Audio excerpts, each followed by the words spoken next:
Okay, here in place, right.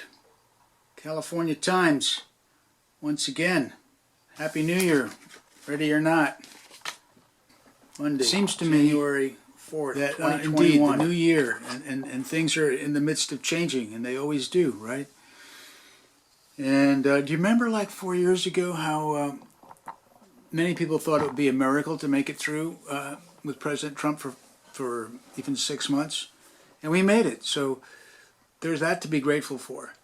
And there was some good accomplishments that Trump did. I'm not going to get into all of them right now, or much of any of them. The valid concerns about the election, and then his overstretching things, and now going out on a limb, being his usual well thought out. I don't know, I'm not too optimistic about the Republican chance, though. If I had my way, I'd be voting for those Republicans simply because I don't want to see a reversal of the immigration policies. You know, that's sort of where I'm at. Look at this hair, guy. Just never mind. How can you be such a... Anybody has any doubts? That's the problem. The camera did it. Playtime story Monday, January 4th about Georgia. Where were we? Worries. I've been worried too. I think the huge money going behind Warnock and Ossoff is going to do it. The Republican candidates aren't particularly enticing, but as I was saying, just for the foolishness of, quote, reversing Trump's immigration policies, I would vote for a Republican, because I don't think they should be reversed at all. It's like, when do human beings ever wake up? When do we wake up? I've said this a bunch, but the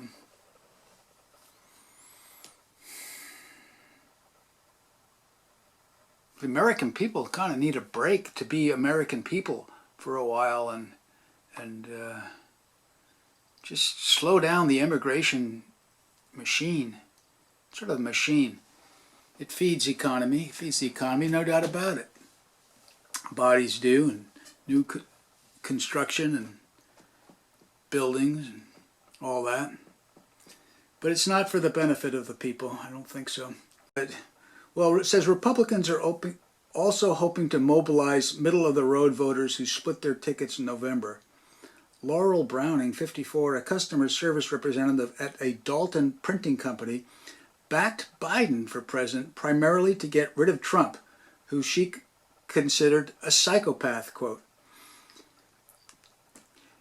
Friends have mentioned that to me too. But she cast her early ballot Wednesday for Perdue and Loeffler because she'd been convinced that the Democratic candidates were crazy, quote, which I suppose is somewhere in the league of psychopaths, but maybe not quite as bad. But anyway, she said she didn't believe there had been widespread election fraud and shrugged off those who told her, blaming it on the camera. It's not my fault, he claimed. The camera. Maybe this is the day to do my juggling act, my comedy routine. This is what it is. I've decided you need to laugh more. We all need to laugh more. God almighty. Trump presses official to find the votes. And then fact-checking Trump's silly claims. But it is interesting. There are so many things that just really, they don't prove this widespread fraud. It's just kind of a foolishness fraud of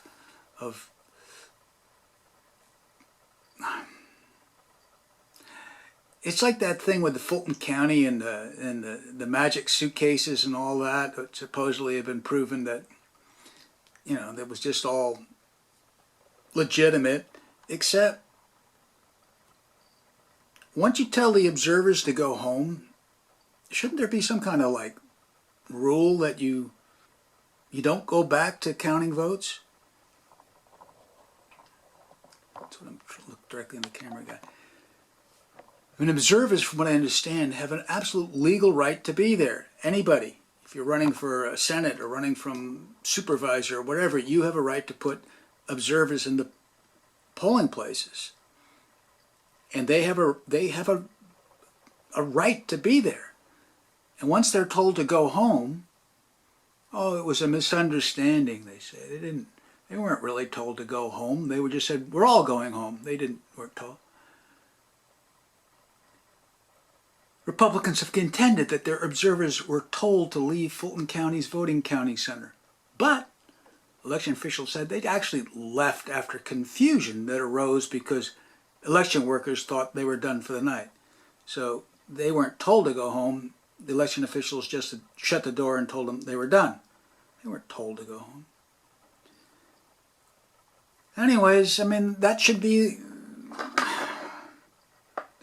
allowed. You should stop the voting then. You can't, it's an issue. It's a valid concern.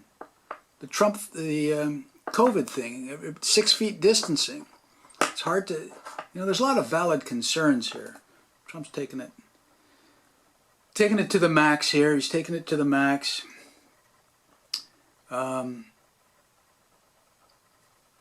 Anyways, he's in his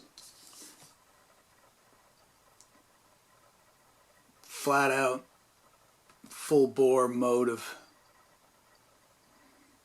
being an aggressive son of a gun, thinks he can just bowl his way over, or else, feels like he just has to do it. He has to fight to the very end. It's his internal obligation. And he's, it's what it is. He's doing it. So meanwhile, in the COVID world,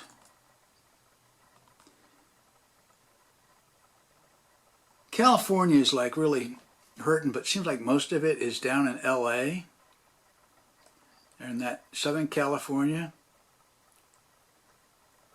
All right, it says San Bernardino County has been more resistant to state mandates than LA, with officials clashing with Governor Newsom. San Bernardino County.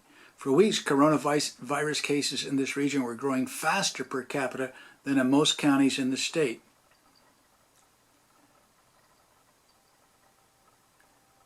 San Bernardino County is still listed one of the 10 counties hit hardest by the recent COVID-19 surge. 744 cases per every 100,000 residents in San Bernardino County, same in Riverside County. They're going to get through it. The poor nurses. I'm just wondering if they really still have the right techniques down. I wonder if all these hospitals across America or California, if they're all doing the same techniques, or are they working off a plan from the CDC? I mean, what's this thing about ventilators and intubation, and how much of that is helping or not? And then how much of it is just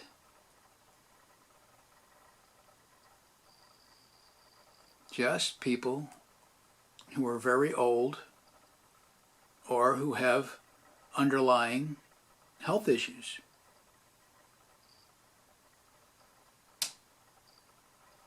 Very old and underlying health issues. And a lot of those people are the ones who are the mortality. About that. Like, why do we do this census to apportion our representatives, and we think that by including illegal aliens in the census, this is the right thing to do? This is according to the Constitution? So I want to read from President Trump's official stuff. President Trump is issuing a memorandum clarifying that illegal aliens are not to be included for the purpose of apportionment of representatives following the 2020 census. Now, to me, right now, that doesn't sounds correct. This follows the President's order directing the federal government to collect the information needed to ensure that accurate citizenship data is compiled in connection with the census. Giving congressional representation and political influence to illegal aliens, people who have blatantly disregarded our laws, would be a perversion of our democratic principles. I can see that. I mean, you're really not supposed to come in here illegally. I mean, really, there is a law. These laws were passed by Democrats and Republicans. We still are the country. We have a Congress. It's the laws. It's allowing illegal aliens to be counted for the purpose of apportionment could also create perverse incentives. Perverse incentive. Well, a bad incentive. A perverse incentive, such as potentially rewarding states that encourage violations of federal immigration law. And do any states encourage the violation of our federal immigration law? I think a few states do. And I think President Trump, I'm just hopeless today. It's all humorous. How come am I just not looking directly into the camera? Why am I always having a bad hair day? What is this with this head?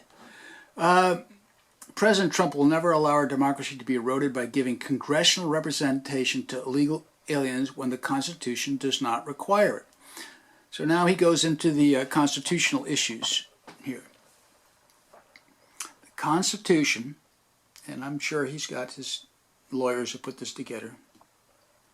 The Constitution does not specifically define which persons must be included for the purposes of apportionment and requires only that representatives be apportioned according to what has long been understood to mean the, quote, inhabitants of each state. See, the Constitution didn't talk about illegal immigrants to the USA back in the 1790s or 1800s, or it just didn't have to. It just didn't have to. Initially, there wasn't. It was just you were there. You were a resident. You were counted.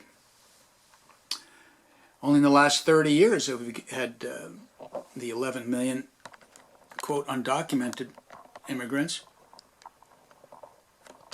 And do they get congressional representation? That's me saying. Under the law, Congress and the President are required to make judgments concerning which persons should be considered inhabitants of a state for the purpose of apportionment. For example, people only temporarily in the United States, such as those only in the country for business or tourism, have long been excluded from this count. Makes sense? Likewise, overseas military and federal personnel have at times been included and at times excluded, depending on where they maintain homes of record.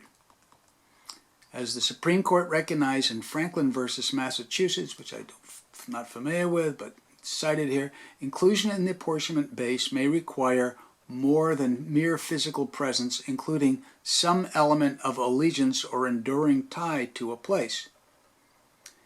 Failure to exclude illegal immigrants for the purpose of apportionment would have major ramifications and could cause some American citizens to be proportionally underrepresented. Estimates suggest that one state, wonder what state that could be, home to more than 2.2 million illegal aliens, could receive 2 or 3 more congressional seats than otherwise would be allocated. Yeah, that just really stuck in my mind. It became so dismissed in the press and everybody. It seemed like Trump, he's just, how dare he not count illegal immigrants in the census.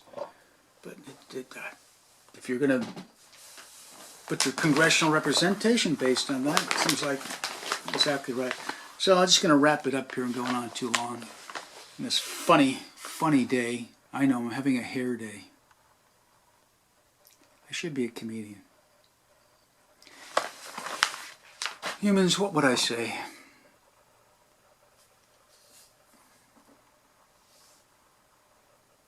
I don't know.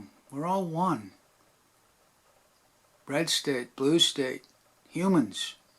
Humans. And we're all in the midst of a crisis. What's the crisis, guy? Planetary. It's a combination of having a system that's really brutal and dumb based on because it's always been that way. It gets to keep going that way. I'm thinking of the wealth of billionaires and the destruction of the land. That goes hand in hand. But people blame the billionaires, but they don't look at just what goes on in your own neighborhood. So every time a vacant lot is paved, every time more people come in, it's, to me, it's biological destruction. That's biological destruction of the planet Earth. And it would be such a simple remedy if the blue state, which are most of my blue state friends know that they're a highly educated group, far more intelligence than the know-nothing red state people.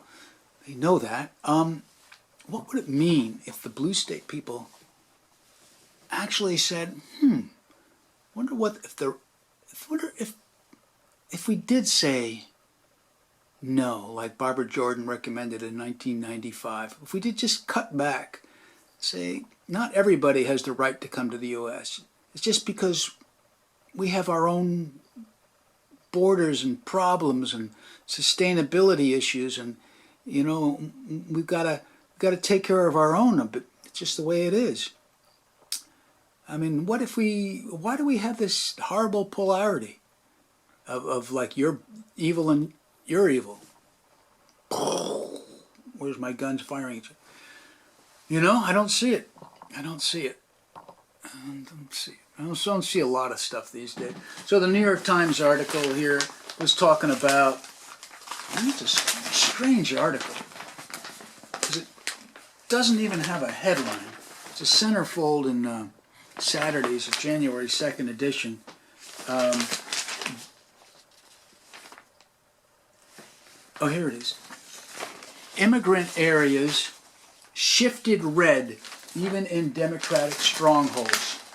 So all across the nation, and this is what I saw and I thought was happening, and I was rooting for it to happen, and it did happen, and it's going to happen even more.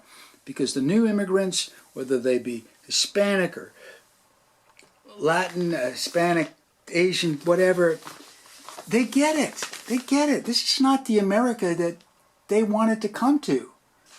Red state people know something. Immigrant precincts edge toward Trump in Chicago, in Philadelphia, in Pennsylvania, Florida, Texas, Arizona. Democrats spent big money expecting a big landslide. No, they didn't get it. They didn't get it. I'm optimistic about 2022, and I think I got to do something called my tree party, and it's sort of a environmentalist, new Republican, if you want to say. I believe in community rights, individual rights, starting from the ground up. The higher you get, the less power it is. That's my revolution on the planet. And then the more power to people, the more people understand that they are powerful. That's it. We're going to get it. We can unite the world. It's completely inverse to what my blue state friends think. They would think, oh, if we could just have a brilliant, enlightened government to finally tell people what to do. And I think, no. If we finally empower communities and the people to let them know that you got the answers. We have the answers. Anyways.